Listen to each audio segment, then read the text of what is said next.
Общественная организация «Крым Бірлігі» расширяет свои границы. Теперь поддержка крымско-татарского народа осуществляется и на территории Узбекистана.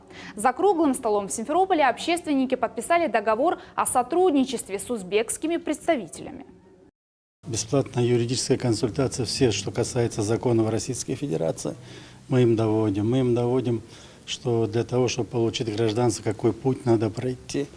Также мы сегодня хотим обращение сделать на министров иностранных дел Узбекистана, также нашей России, чтобы как-то нашли возможность помощи тем, кто сегодня не в состоянии за свои средства переехать. По словам участников конференции, договор предусматривает сотрудничество в сферах, направленных на поддержку крымских татар в Узбекистане.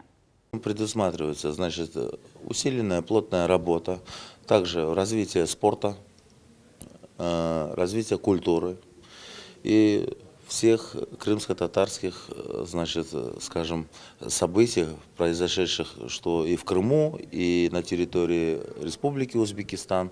Идею представительства в Средней Азии одобрил и депутат Государственной Думы Руслан Бальбек. В свою очередь он отметил важность разработки проектов по возвращению соотечественников на историческую родину.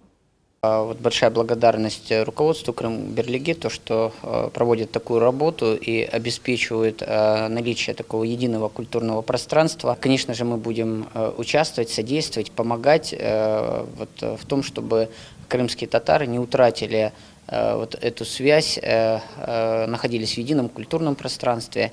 И, конечно же, в вопросах возвращения будем оказывать действенную помощь, тем более, что у нас за 30 лет впервые только в российском Крыму появился правовой механизм для законного возвращения на свою историческую родину.